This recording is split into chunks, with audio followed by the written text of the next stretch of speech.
Ladies and gentlemen, People always ask me, what happened to you and how did you overcome what you've been through? The title of the message that I've been given is Transforming the Walls into Doors.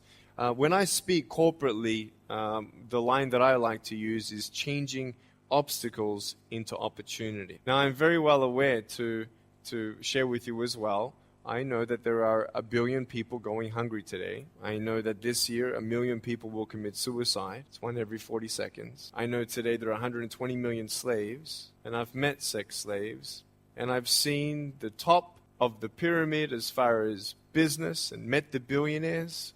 I've met bankers, and I've also met orphans. We're all looking for something. We're all looking for hope.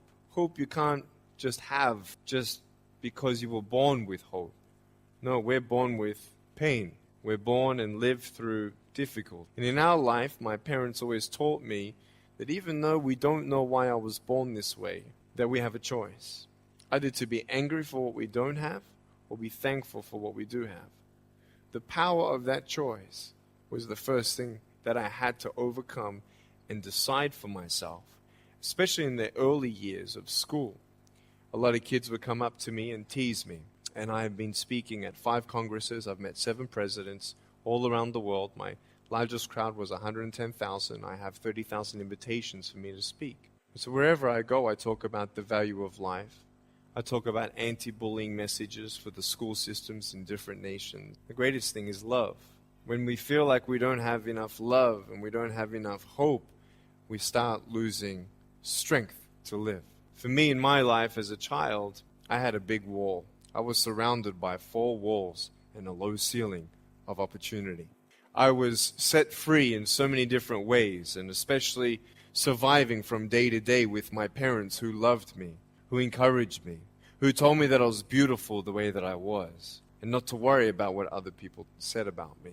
I was actually the first special needs child to be integrated into the mainstream education system in Australia, and I was awarded Young Citizen of the Year in 1990. And the world is a hurting place, and the world needs hope, and the world needs love. Without hope, we feel like, why are we here? Well, brokenness. Here's mine. Today, I still have no arms, no legs, but everything's changed. Everything. For me, I was looking for hope and happiness, and I couldn't see it for many years.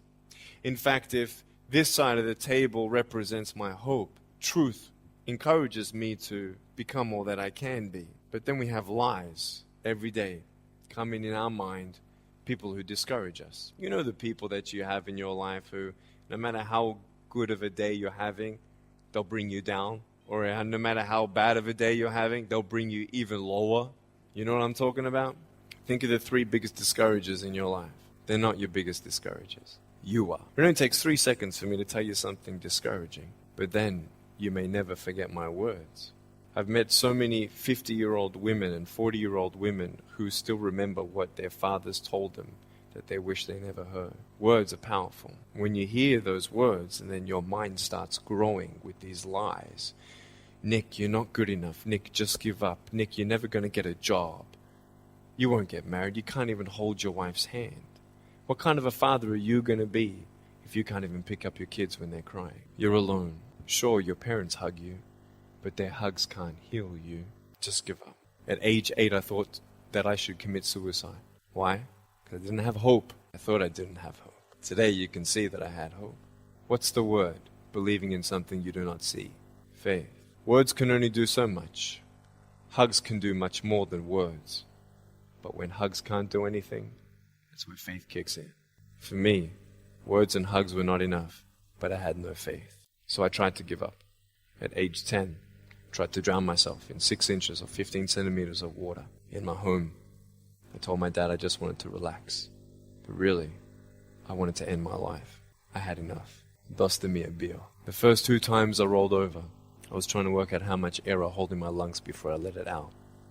And the 3rd time, in my mind, knowing that I wanted to get out of here because of the bullying in my life, because I was going to be a burden to my parents and I had nothing to look forward to, I realized at that moment that if I actually went through with committing suicide, I would leave a greater burden for my parents than they already had.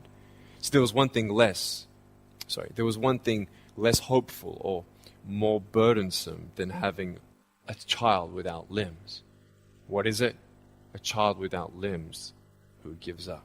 So when I saw in my mind my mum and my dad and my brother crying at my grave, if I went through with it, that one thought saved me. If my parents never told me that I was beautiful the way that I was, if my parents never told me that I was special and that I was loved, I wouldn't be here today.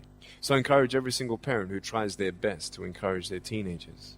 Especially in the West, many teenagers put a do not disturb sign on their door. I'm sure, the conversations all around the world between a parent and a teenager. How was school? Fine. What'd you learn? Nothing. Did you do your homework? No. And that's the conversation for the day. And when you try to tell your children that they're beautiful, so of course I'm beautiful. I'm your son. I'm your daughter. Of course you're going to say that. But they're right.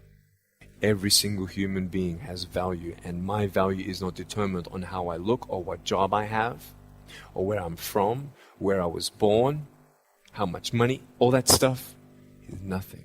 So many teenagers, tease each other for how we look, and I tell the teenagers, do you think that I'm cool enough to be your friend? They're like, yeah, of course. I said, but I have no arms, no legs. And they said, doesn't matter. I said, really? So it doesn't matter that I have no arms, no legs? I said, no, it doesn't matter. I said, then actually, if it doesn't matter, then why do we kill each other with our words if it actually doesn't matter? Why do we look ourselves in the mirror and see ugly instead of valuable? I want to ask you today, what are you looking for? If I gave you $1 billion, would you be happy? If you gave me $1 billion, I'd be very happy. But then if my mum dies tonight, am I happy? No. With all the money in the world, I'll never be happy. Why? Because money is something that cannot heal the soul. So many teenagers are looking for love, which love does heal the soul. Love does complete the soul. But even sex before marriage, I was a virgin before I got married. Yeah, I've got a gorgeous wife. We're pregnant with our first son. And I don't need hands to hold her hand. I only want to hold her heart. And how am I going to hug my kids? So many kids, they come up to me. It's amazing. They put their hands behind their back and hug me with their neck.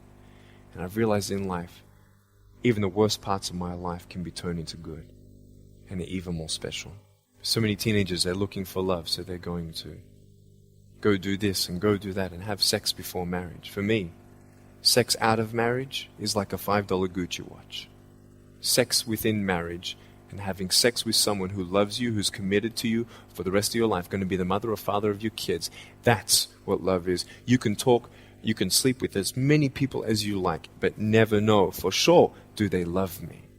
Love is a lifelong commitment. You see, there are choices in life. And we're looking, I want to ask you, what are you looking for? Well, if I can just get drunk, why not, man? I only live once. Well, if that's the way you believe, great. But for me, I'm a greedy man. I don't want to live for 90 years. I want to live for billions of years. And I know that every day my choices will affect this life, other people's life, and my eternal life. You got to come to the truth of knowing who you are and why you're here. William Barclay, he said, the greatest 2 days in anyone's life, the day you were born and the day you knew why. So, you're ugly. No, I'm beautiful the way that I am. And if you can't believe that for yourself, so many girls especially stay with their emotionally abusive boyfriends. Because if I break up with him, then who's going to want me? See, we all want love. That's why we do what we do sometimes. To get into the crowd, I'm going to swear, I'm going to be cool. That's what this world is. I want to look like her.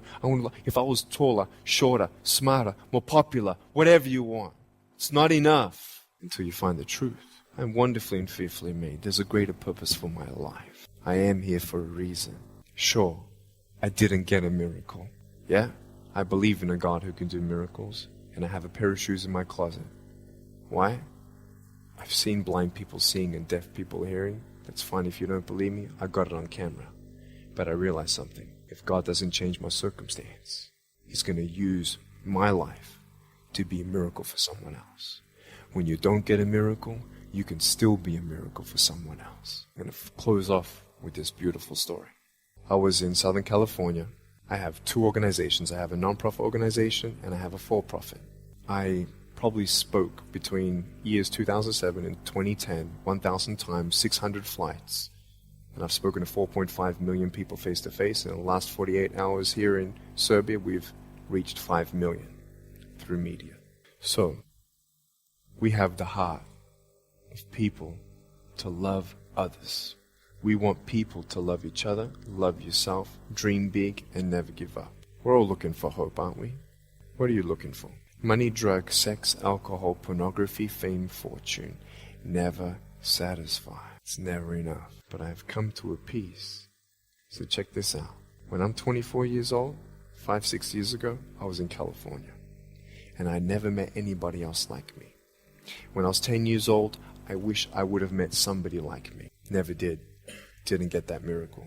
But at 24, in California, I saw a little boy with no arms and no legs, 19 months old, just like. I knew he was going to be bullied. I knew he was going to go through depression. I knew he would feel alone. I knew that he would get worried if he's ever going to have a girlfriend, and so on and so on. I got the father to bring him up on stage in front of 2,000 people, and everyone was crying. And it was a materialization of when you don't get a miracle, you can be a miracle for someone else. I am not a superhero. I go through ups and downs. So do you. But take one day at a time. And if you haven't found that peace of knowing who you are and why you're here, and where you're going when you're not here, for me, I want you to know that's how I've overcome. I don't have any walls. My book's called Life Without Limits. And what will be, will be. I've acted in a short film, 30 awards. I got Best Actor in a Short Film. But I hope you are inspired to know that if I can dream big, then so can you. There are no walls. Find your peace, and you'll make your walls doors. Thank you so much.